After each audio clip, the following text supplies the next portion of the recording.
Good evening, I am Tingni Tim Hokip and this is TC Network News Program. Today's top stories include the need for AFSPA in the Valley as much as SOO in the Hills echoes during the Kizo rally in Kangpokpi. With focus on education sector, new schools opened at S. Moldol in Moray town and Kamsong district amid ethnic violence.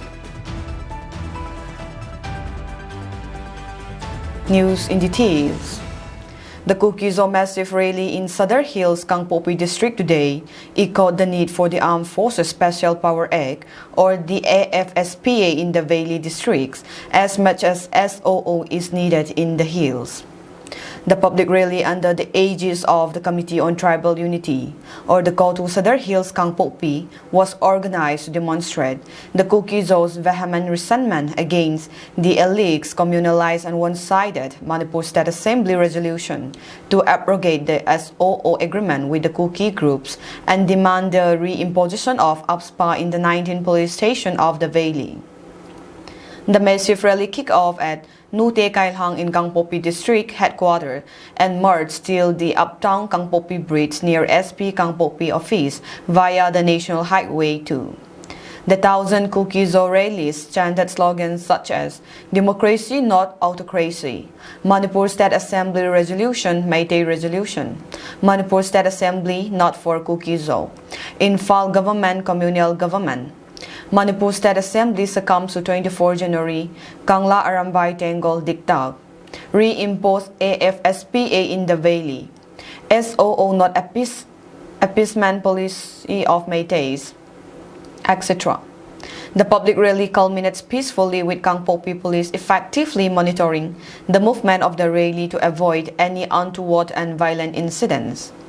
Meanwhile, the KSO's 24-hour total shutdown against the State Assembly's resolution and demanding the reimposition of AFSPA in the Valley begin at 10 a.m. in the entire Southern Hills Kangpokpi district, while it will culminate on March 5 morning at 10 a.m.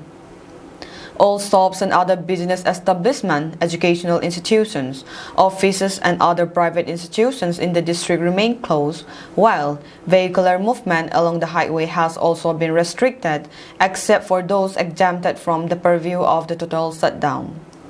KSO spokesperson Kai Min Lin Sitlao, while addressing the media, said that the total shutdown has been imposed and the public rally organized to show our strong resentment against the communalized, one-sided resolution of the Manipur State Assembly to abrogate the SOO agreement with the Kizo UGs in the absence of our 10 MLAs in the People's House. He also alleged that time and again, the current regime has knowingly misused the state institutions, including the House of the People, which is the last straw to misguide the general public in the Valley. He said that the Manipur Legislative Assembly should have focused on the present law and order situation in Imphal, rather than focusing on the SOO. AFSPA is needed in the Valley district as much as SOO is needed in the hills, he asserted. He also said that SOO with Kuki groups heralded peace and tranquility, and whoever opposes the SOO is not a peace-loving community. Therefore, the committee urged the public in the Valley not to be fooled by Biren Singh, who is trying to escape from the present situation in the Valley area by talking about Kizo undergrounds instead of uncontrollable armed militias who are running the government in Imphal, he added. He also reiterated the demand for the reimposition of AFSPA in the Valley and urged the center not to hesitate in reimposition of the act, as it will not only serve in controlling the escalating terror activities in the Valley, but also serve as a pathway in restoring the constitutional breakdown in the Imphal Valley. We are gathered here to show our resentment against the one-sided resolution to abrogate the SHU agreement with Kizo UGs in the absence of our 10 MLS in the People's House. Time and again, the current regime has knowingly misused the state institution, including the House of the People, which is the last straw to misguide the general public in the Valley. The Manipur Legislative Assembly should focus on the present law and order situation in Imphal rather than focusing on the SHU. APSPA is needed in the Valley District as much as SHU is needed in the hills. I repeat, APSPA is needed in the Valley District as much as SHU is needed in the hills. Therefore, the Committee on Tribal Unity would urge the public in the valley not to be fooled by N. Biren Singh, who is trying to escape from the present situation in your area by talking about the Kukijio undergrounds instead of uncontrollable armed militia who are running the government. Education in Moray had been tremendously affected and is on the verge of collapsing due to the ongoing ethnic violence in the state. Number of school students in the various schools decreased in great lengths, and these drawbacks owing to the fact that the parents in concern that violence may break up any time and disturb their children's education had admitted their children in other safer areas. Mention may be made that 3 reputed schools in the town were burned down by the invading Meitei state forces on January 17, 2024, which heightened fear and consciousness in the parents in regards to their child's education. Moreover, curfew still had not been lifted by the DC of Tecnopal, despite multiple requests being made to him, and this also poses great negative impact in the educational field of the town. After many requests, the MA admin had finally decided to discuss the matter with the DC and advised him to issue order to leave curfew in the town when he returned from his journey to Delhi. Most of the school had initiated their academic session for the year, but class can't be taken normally due to the curfew. The women folks stood on duty at various spots. The police department requested the women folks to not disturb them with their locomotion, since the election are drawing near and they have to carry out various responsibilities imposed to them by the higher authorities. Despite of all the chaos, a new school, Esmozo Junior High School, was inaugurated in the town. The ZEO officers say that this wisdom and knowledge are the most important values of a man, and school is the temple where we gain both wisdom and knowledge, and appreciates the school founding committee for this wise decision they took out. The teachers are also requested to impart quality education to the students and to give full dedication to their work. The students should be made to learn joyfully and should not be forced to learn, since they can view education as a burden if done like that, he added. He also encouraged the students to take up their studies seriously, since they are the pillar of the nation and the hope of the future. The school was established under the motto, "For wisdom is better than rubies." The setting up of this school also positively affects the locals in many ways, and the students of the area need not walk long hours to go to school in the bazaar area or other places anymore.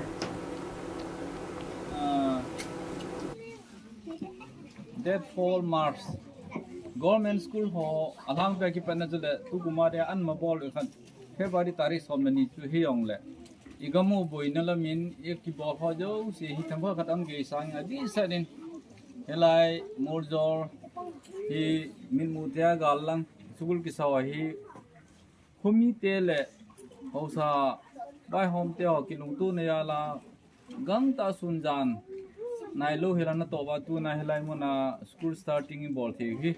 Patin Tha Nayalan Patin, Abelin Tambaki Bene.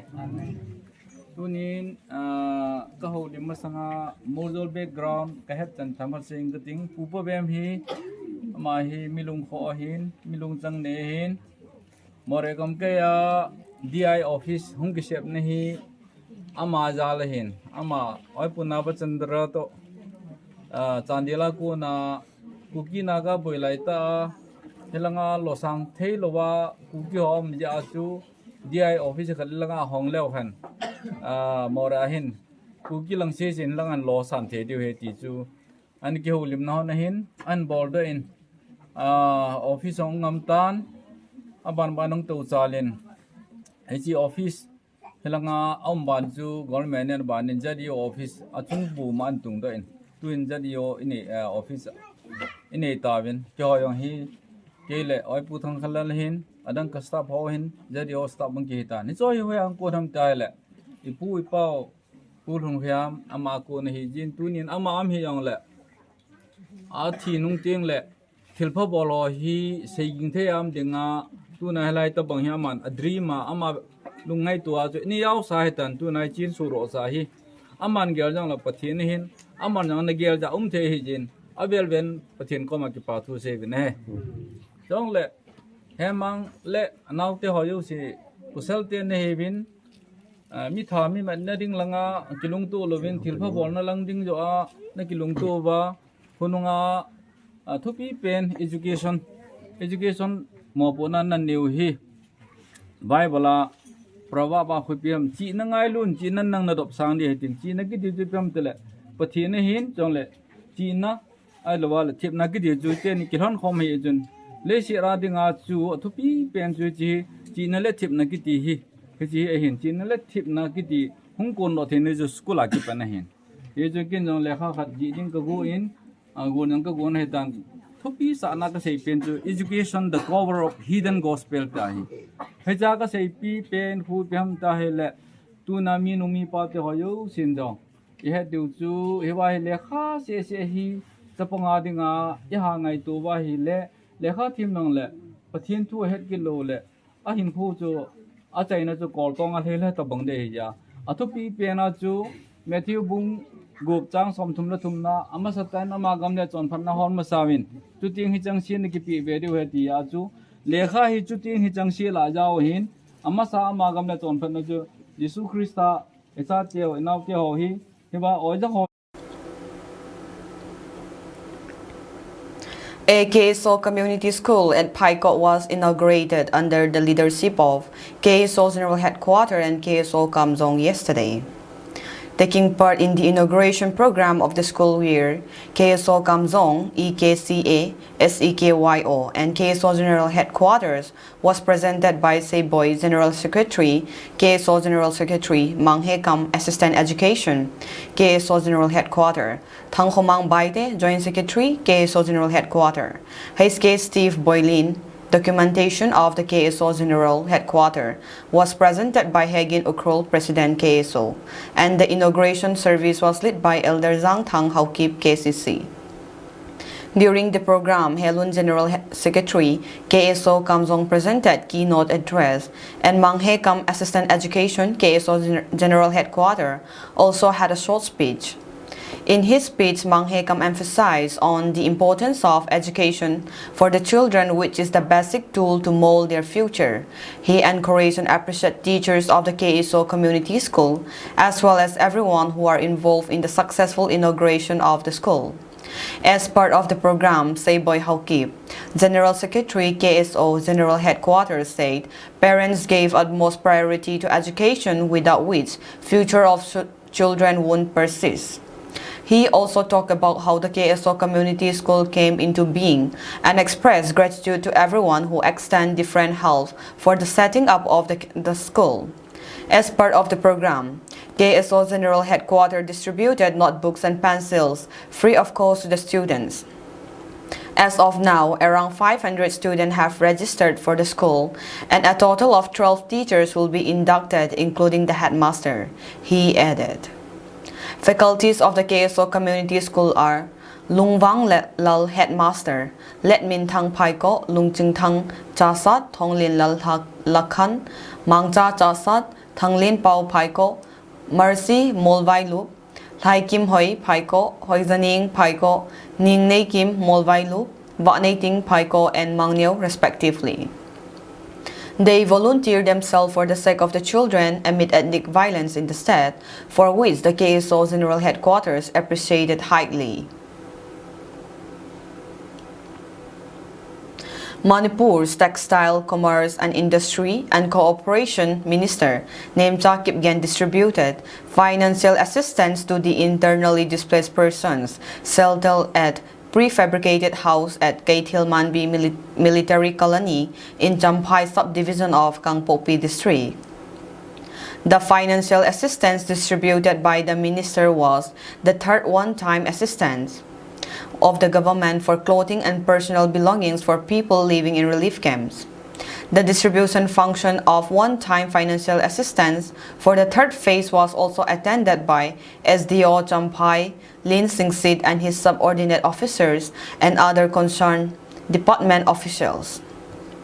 The minister handed over the one-time financial aid of Rs 1,000 each to all the inmates sheltered at the prefabricated house at Kaitil Manbi military colony, where around 262 IDPs are staying at present. A one-time financial aid of Rs 1,000 each was provided per head to the inmates. Speaking to the occasion, Minister Nemcha Kipgen said, "I am very delighted to witness our beloved inmates stay in a prefabricated house where they could have privacy now." While conveying her heartiest gratitude to the Union Home Minister Amit Shah for his concern, the minister also conveyed her appreciation and thanks to the Center for the tireless and benevolent efforts for the well-being of all inmates in the relief camps. Minister Nemcha Kipgen also inspired the inmates in the relief camp to not simply stay in the relief camp but use their talent and skills for the sustenance of their livelihood by availing various schemes provided by the government. She also encouraged the internally displaced persons to not lose hope and assured them that a day would definitely come for them to return to their respective villages and once again live a normal life, while motivating them to be strong in prayer and extended a helping hand to one another. The District Health Society Churachandpur and District Family Welfare Department organized intensified pulse polio immunization at District Immunization Center, Songpi, Lamka yesterday at around 7 in the morning. Dr. Sanya Manika, DFWO, Lamka, in her speech said that polio is a very contagious and widely communicable viral disease, so it cannot be eradicated by only one nation or state. We all have to come together and follow all the polio preventive protocols to prevent its widespread and eradicate it from our state. In 2009, 50% of the war polio patients belonged to India, but after the introduction of routine immunization and intensified pulse polio immunization by the government of India on March 27, 2014, India has been declared a polio-free country by the World Health Organization. However, the World Health Organization still considers polio as a public health emergency, and since polio patients were still discovered in our neighboring countries like Pakistan and Afghanistan on October 7, 2018, IPPI program needs to continue in India as well as a preventive measure. To eradicate polio, the healthcare workers need to work efficiently and effectively, continue routine immunization, and mop up around and ensure every kid takes their dose of IPPI, she added. Dr. T. Van Lalkungi also said that for the health and welfare of the public, let us all join hands and work together. Just 2 drops of polio medication syrup can prevent your kid from polio infection, which he can likely spread to others as well. So let us all be honest and give the polio doses to our kids on time to prevent unwanted situations in the future, he added. The target for this year in the Churachandpur town was 28,650 children below the age of 5, including 2,000 children belonging to the IDP. 310 booths had been set up along with 1240 vaccinators and 14 supervisors and 64 sectoral supervisors. The target in Firjol district was 3,650 children below the age of 5. 80 vaccinating booths were set up along with 320 vaccinators. The National Immunization Day continues for 3 days from 3rd to 5th March. 3,53,774 children below the age of 5 were targeted for this year in all the 16 districts of Manipur, setting up 3,564 booths and trusting the job to 14,246 vaccinators and 712 supervisors. But still then, the program still continues with the aim to eradicate poliomyelitis. And this will continue till it is totally eradicated from this world.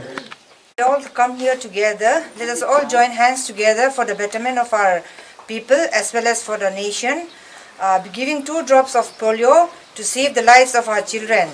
So I wish that every one of you who are going to the field to be very sincerely dedicated and render your services for the upliftment of our society. KSO Women Wing visit Paugo Lin Hongsai, a volunteer who fell ill while posted at the front line to defend his ancestral land today at Christian Hospital, Kangpopi. KSO Women Wing President Nainu encourages Paugo Lin and told him that it is due to the selfless devotion towards the frontline volunteers towards protecting their ancestral land and people that the women, children, elderly, and others can work and eat in peace. The women always pray for the safety of the frontliners, she added. We wish you speedy recovery and pray to God to bless you in all your ways.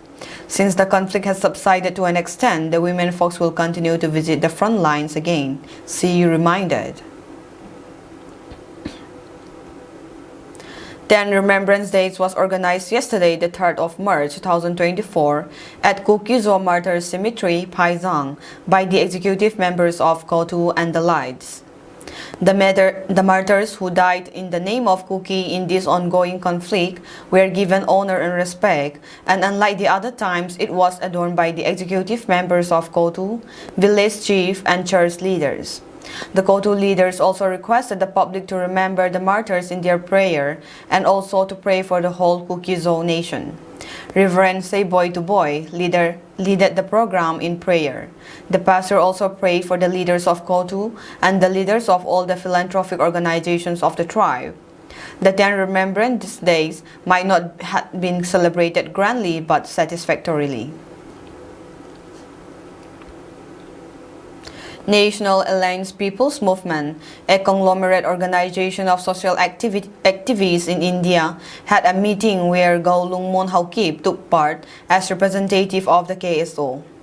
In his speech, Go Lungmon appraised the members how Meitei atrocities are intolerable in Manipur, especially in Imphal and its surrounding Kizo villages, where more than 41,000 people are left homeless and displaced, more than 200 villages burned, more than 7,000 houses burned, more than 360 churches and synagogues burned, and 166 deaths, properties and belongings of Kizo looted in Imphal. He informed the members about impossibility of going back to Imphal. As part of the meeting, Medha Patkar, a renowned social activist in India, also deliberated on issue of Manipur Meitei's inhuman activities. Delegates present in the meeting were from West Bengal, Uttar Pradesh, Pune, Mumbai, Jharkhand, Jammu and Kashmir, Tamil Nadu, Lucknow, Madhya Pradesh, and other states. The meeting shared solidarity to the Kizo. Mention may be made that a 6-member team of National Alliance People's Movement will come to Manipur and visit Churachandpur and Kangpopi. A 7-judge constitution bench of the Supreme Court on Monday ruled that an MP or MLA cannot claim immunity from prosecution on a charge of bribery in connection with the vote or speech in the Parliament of Legislative Assembly. In an unanimous view, the SC's constitution bench overruled the 1998 judgment in the P.V. Narasimha Rao case. We disagree with the judgment in P.V. Narasimha case, which grants immunity to legislator for alleged bribery for making a speech or vote in a particular manner in the House that has wide ramifications, Chief Justice D.Y. Chandrachur observed during the hearing. As per ANI, the court held that corruption and bribery by legislators destroyed the functioning of India parliamentary democracy. The bench headed by the CJI said that the bribery is not rendered immune, citing Article 105 or 194. A member included indulging in bribery indulges in the criminal act, which is not essential for casting a vote or giving a speech in the legislature, the CJI said. The Supreme Court said that the interpretation of P.V. Narasimha judgment is contrary to Article 105 and 194 of the Constitution. The court said that interpretation which has been placed on the issue in question and the judgment of the majority in P.V. Narasimha Rao results is a paradoxical outcome where a legislator is conferred with immunity when they accept a bribe and follow through by voting in the agreed direction. The interpretation of P.V. Narasimha judgment is contrary to Article 105 and 194, the CJI added. Chief Justice Chandrachur further observed that the offense of bribe is crystallized on the taking of illegal gratification, and it does not depend on whether the vote or speech is given later. Speaking after the verdict, Advocate Aswini Upadhyay said that the apex court through its judgment made it clear that if any legislator takes bribes to ask questions or cast vote in the legislature will not be immune to prosecution. He said that the accused legislator will not be treated with any special protocols, but will be charged with corruption. The Supreme Court ruled that the asking questions or casting votes by taking bribes will be equivalent to destroying India's parliamentary democracy, the lawyer said. A bench of 7 judges headed by the Chief Justice of India in October reserved order after hearing the submissions. Other judges on the bench are Justices A.S. Bopanna, M.M. Sundres, P.S. Narasimha, J.B. Pardiwala, Sanjay Kumar, and Manoj Mishra. Earlier, a 5-judge bench referred the matter to a larger bench of 7 judges to deal with the issues, observing that it was an important issue having a significant bearing on the morality or of polity. The court said that the purpose of Article 1052 and Article 1942 is to ensure that members of parliament and state legislatures are able to discharge duties in an atmosphere of freedom without fear of the consequences.